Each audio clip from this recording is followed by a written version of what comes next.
Christian Horner foi chutado da Red Bull de forma silenciosa, mas os bastidores da Fórmula 1 nunca estiveram tão barulhentos. O que parecia ser apenas uma troca de comando pode, na verdade, ser o início de uma guerra fria dentro do grid, com traições, vinganças e planos secretos envolvendo Alpine, Ferrari, Cadillac e até a poderosa Porsche. Se você quer entender o que realmente está por trás da queda do homem mais poderoso da F1 moderna, já se inscreve no canal, ativa o sininho e deixa o like, porque o que vamos revelar agora pode mudar tudo o que você pensava sobre o futuro da categoria. O nome de Christian Horner voltou a sacudir o paddock da Fórmula 1 e dessa vez com uma dose pesada de especulação, porque assim que a Red Bull confirmou oficialmente sua saída, os rumores dispararam como uma largada no grid, com gente cravando que ele assumiria a Ferrari sem pensar duas vezes. Afinal, o cargo de comando na escuderia está sendo contestado e o histórico de Horner fala por si só. Mas a verdade é que, por mais barulho que isso tenha causado nos bastidores, a chance de vermos o ex-chefe da Red Bull vestindo vermelho é praticamente nula.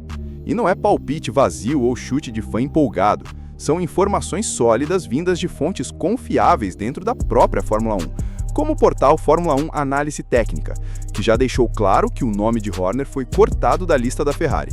E o motivo é simples e direto: poder.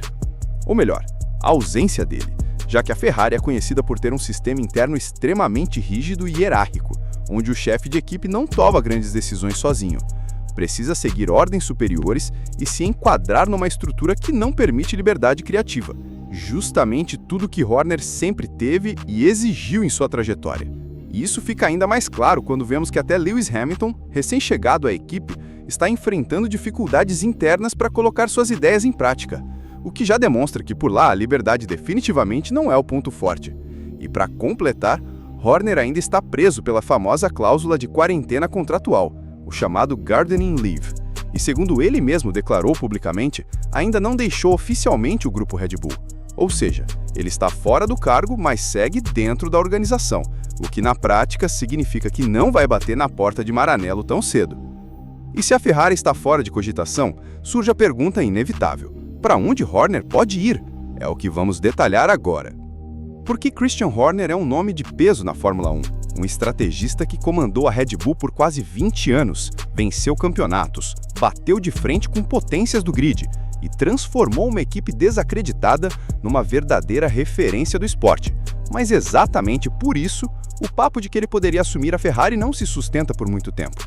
E não é por falta de competência ou currículo, mas porque o estilo de liderança dele é incompatível com o modelo operacional da escuderia, que, ao contrário da Red Bull, funciona com um sistema extremamente verticalizado, onde o chefe de equipe precisa seguir diretrizes e não tem autonomia plena para tomar decisões estratégicas, como ocorre na Red Bull, na Mercedes, sob o comando de Toto Wolff, ou até mesmo na Alpine, onde Flávio Briatore exerce forte influência e dá liberdade de ação.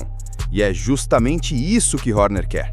Ele não quer ser um simples executor, ele quer liderar com autoridade, moldar os projetos do zero, tomar decisões sem precisar pedir permissão para cada movimento. E foi exatamente essa falta de poder que afastou Adrian Newey da Ferrari no passado. E agora afasta Horner também.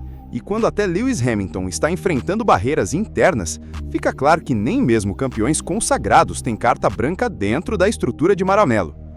Então, se a Ferrari está fora do radar, quais são as possibilidades reais ainda abertas para Horner?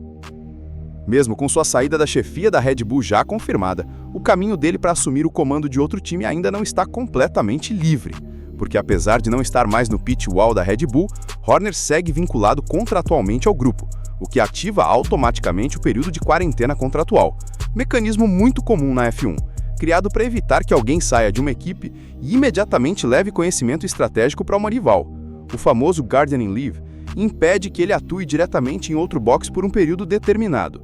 E isso também foi confirmado nas próprias falas públicas de Horner, quando declarou que ainda faz parte do grupo Red Bull. O que não foi por acaso, mas sim um sinal claro de que ele pode assumir funções internas fora das pistas, enquanto aguarda o tempo necessário até que possa voltar oficialmente ativa. Portanto, para quem estava esperando ver Horner pulando direto para Alpine ou Cadillac, será preciso um pouco mais de paciência. Agora a regra é observar os sinais, interpretar as entrelinhas e entender que Horner só vai embarcar num novo projeto se tiver liberdade total e estrutura para liderar com autoridade máxima. E isso já elimina diversas opções. Entre as possibilidades mais concretas, a Alpine desponta como alternativa mais realista. E isso não é coincidência, já que Flávio Briatore, que voltou ao time como conselheiro executivo, tem uma relação antiga com Horner e enxerga nele o nome ideal para reconstruir a equipe francesa, que vive uma fase turbulenta, sem direção clara, com desempenho instável e uma rotatividade no comando que só agrava a crise. Nesse cenário, trazer alguém com experiência, moral e currículo vencedor seria um passo lógico. Karun Chanduk, comentarista da Sky Sports, chegou a dizer que essa união entre Alpine e Horner faz mais sentido do que parece à primeira vista. E além da Alpine, outro nome começa a aparecer no radar, a Cadillac, projeto encabeçado pela General Motors, que fará sua estreia na Fórmula 1 em 2026. E esse cenário é bem diferente, pois se trata de um time novo, com carta branca para estruturar tudo do zero, o que pode ser extremamente atrativo para Horner, que já fez algo parecido no início da Red Bull, quando ainda era a antiga Jaguar. E dar esse mesmo passo agora, com o respaldo de uma gigante americana, pode ser sua jogada mais ousada até aqui. A grande dúvida é, será que ele estaria disposto a recomeçar tudo de novo? Porque se estiver, a briga no grid vai ficar ainda mais interessante. Afinal, a saída de Christian Horner não foi apenas uma troca de comando, foi um terremoto silencioso dentro da Red Bull. Por fora, o time ainda parece competitivo. Max Verstappen continua rápido, o carro ainda entrega resultado, mas internamente o clima já não é mais o mesmo. O pilar que unia a fábrica, diretoria e piloto simplesmente desmoronou. Com a saída de Horner, a estrutura da equipe se transformou numa administração dividida entre interesses austríacos e tailandeses, sem uma liderança de consenso. E isso afeta diretamente o ambiente, com perda de estabilidade, decisões técnicas atrasadas, estratégias mais conservadoras e até um clima mais tenso nos bastidores, algo que não se via desde a era pré-domínio. Adrian Newey já saiu, Max Verstappen, embora siga comprometido, começa a demonstrar sinais de desconforto com os rumos da equipe. E sem uma figura forte no comando, o paddock inteiro começa a especular quem será o próximo a sair.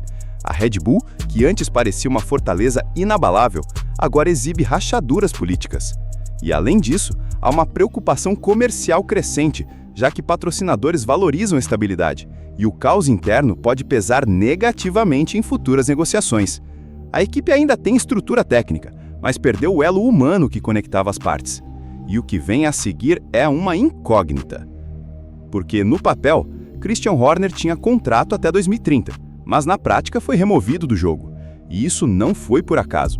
Sua demissão tem raízes profundas e remonta a uma guerra silenciosa que se arrasta há anos nos bastidores da Red Bull, com muitos apontando o caso Porsche como o estopim. Lá atrás, quando a Porsche tentou entrar na F1 comprando 50% da Red Bull Racing, o Dietrich Mateschitz, o fundador da Red Bull, era favorável ao negócio, mas Horner barrou, querendo manter o controle total da divisão de corridas. Dizem que isso criou uma mágoa profunda com o Mateschitz, que morreu pouco tempo depois. E após sua morte, o jogo de poder só aumentou, com Horner se aliando aos tailandeses, que até então tinham maioria acionária na Red Bull até maio de 2025. Só que aí veio a virada. Os 2% de ações restantes mudaram de mãos e o controle ficou dividido meio a meio entre tailandeses e austríacos. E um mês depois dessa mudança, Horner foi demitido. Coincidência? Difícil acreditar. Fontes apontam que os austríacos aproveitaram o momento para dar o troco, e sem o apoio da ala tailandesa, Horner ficou vulnerável. Resultado, o homem que controlava tudo foi retirado sem aviso prévio. E agora a Red Bull segue sem líder de fato, dividida, vulnerável e cercada de incertezas.